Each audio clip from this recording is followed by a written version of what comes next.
la clé de la sortie de crise, c'est la réouverture des frontières. Parce que le gros problème, si je prends le cas d'Israël, c'est que 30% du PIB israélien, ce sont des exportations.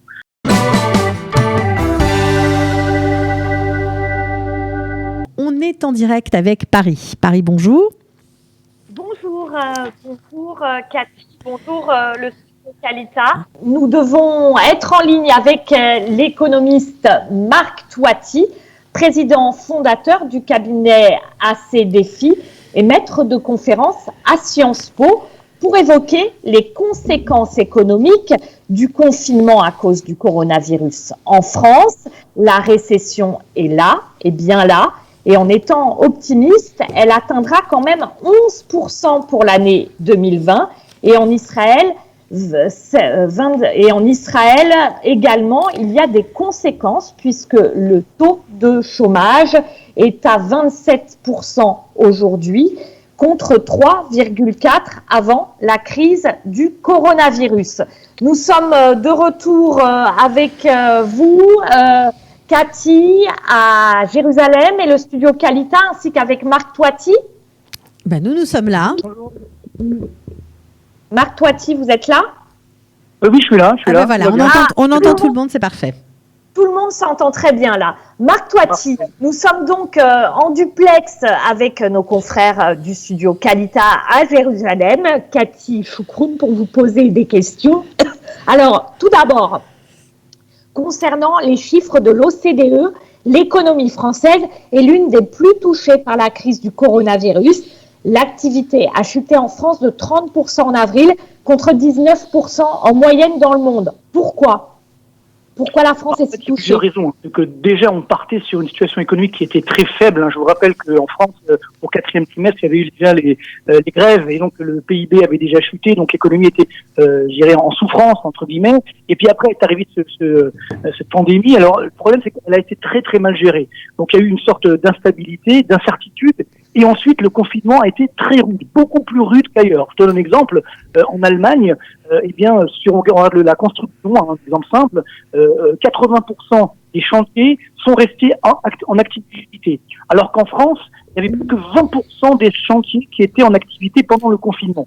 Donc, comme malheureusement, on n'avait pas assez de masques, on n'a pas su gérer, les hôpitaux étaient engorgés, etc., le confinement a été très très dur, peut-être plus dur qu'ailleurs.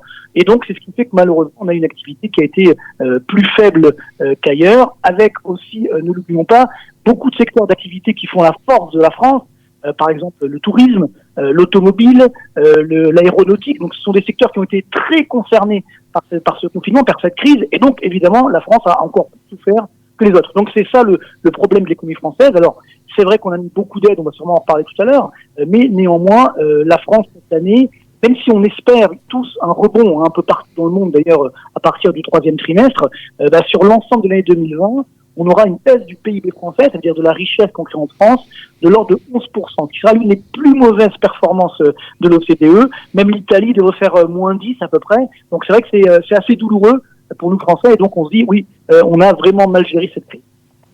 Marc Toiti, selon un sondage publié la semaine dernière en Israël, 65% des petites start-up israéliennes estiment ne pas avoir les reins assez solides pour maintenir leurs opérations dans les 6 prochains mois en raison de la crise du Covid-19. On connaît l'appétence d'Emmanuel Macron pour les start-up israéliennes. Est-ce que vous pensez qu'il pourrait y avoir des collaborations entre les deux pays plus accrues ou des projets spécifiquement post-Covid qui pourraient naître ? Alors certainement, il faut l'espérer. Le problème qu'on a aujourd'hui, c'est que c'est un petit peu chacun pour soi et Dieu pour tous. C'est-à-dire que finalement, comme tout le monde a été très affecté, on essaie de trouver chacun les moyens de s'en sortir. Mais c'est sûr que la clé de la sortie de crise, c'est la réouverture des frontières. Parce que le gros problème, si je prends le cas d'Israël, c'est que 30% du PIB israélien, ce sont des exportations. Un pays comme Israël qui commerce énormément avec le monde. Et donc, il est clair qu'aujourd'hui, le commerce mondial est en train de s'effondrer au niveau mondial. Et donc, si on ne reprend pas très vite les échanges, les voyages, etc., alors je dis pas qu'il faut le faire, mais si ça ne se produit pas, c'est malheureusement immanquable. On va avoir des vraies difficultés. Alors, la bonne nouvelle malgré tout, c'est que comme on a des startups israéliennes qui sont très performantes, elles continuent quand même d'attirer les capitaux. Donc ça, c'est quand même une bonne nouvelle. Il y a une moins bonne nouvelle, c'est le shekel, même s'il baisse un peu, mais il est encore trop cher.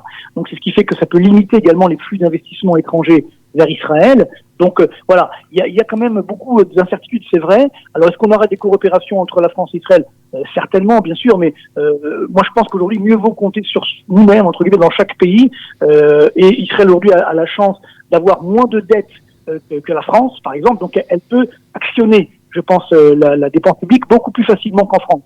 En France, on a un poids des dépenses publiques de 56% du PIB, une dette publique de 100% du PIB, alors qu'en Israël, on est autour des 40% du PIB de dépenses publiques.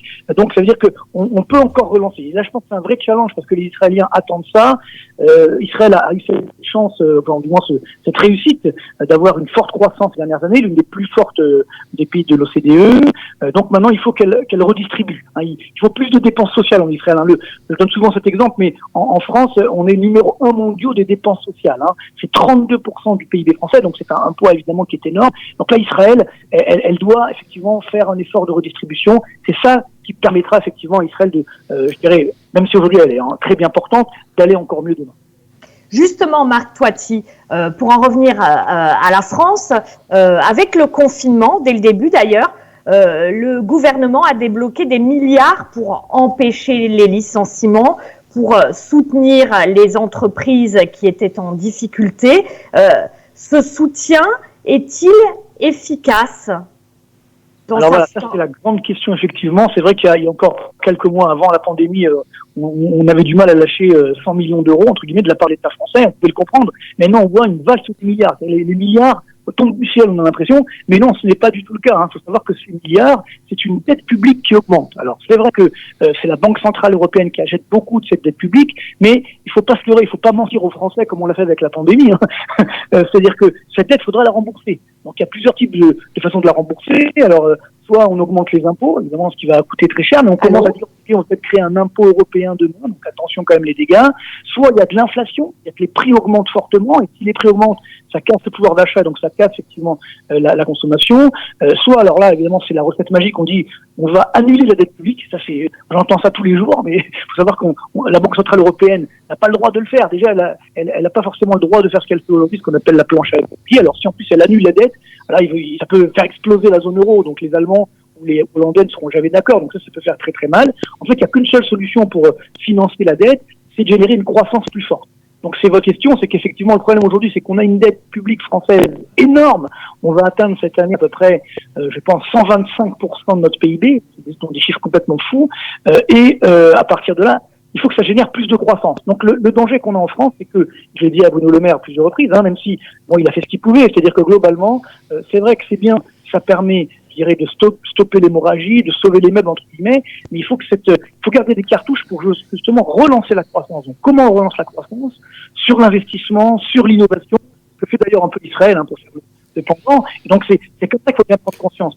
C'est pas ces milliards ne doivent pas être juste des aides comme ça qu'on donne n'importe comment. Il faut bien allouer, bien orienter ces aides plus vers l'investissement, plus vers l'innovation, et surtout ne pas augmenter les impôts. Alors sinon là on va retomber dans la récession, ça sera évidemment dramatique.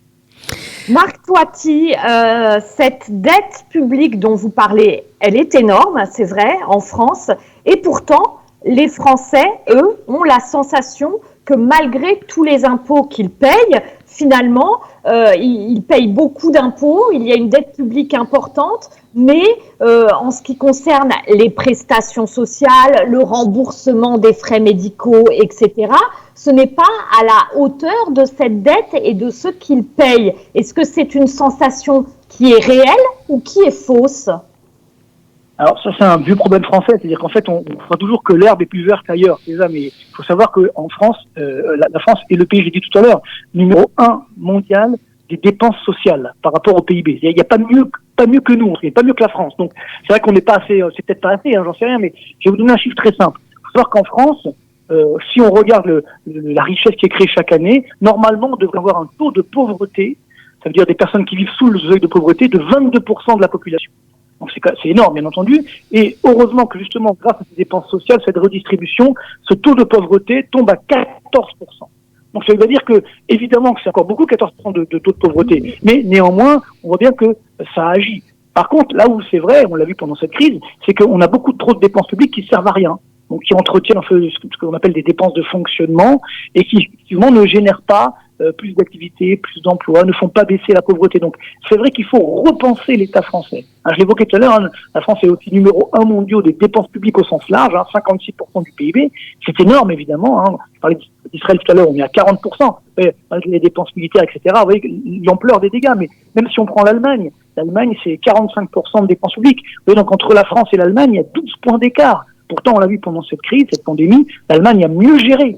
Donc c'est ça le problème, c'est qu'en fait, on a l'impression qu'il n'y a pas assez de dépenses publiques. En fait, il y en a énormément, mais elles sont mal utilisées. Il y a beaucoup de gaspillage, ce qui fait que effectivement, on a le sentiment que on n'en a pas assez. Mais je peux vous le garantir, la France est très bien lotie de ce point de vue-là. Par contre, c'est vrai, j'espère que c'est ce qu'on fera après cette crise. Il faut repenser complètement cette dépense publique pour qu'elle soit mieux dirigée vers justement une réduction de la pauvreté, réduction des inégalités. Voilà, mieux penser comme ça, mais pas dire voyez, on donne des milliards puis on verra bien demain. Ça, c'est ce qu'on fait depuis des années et ça ne marche pas.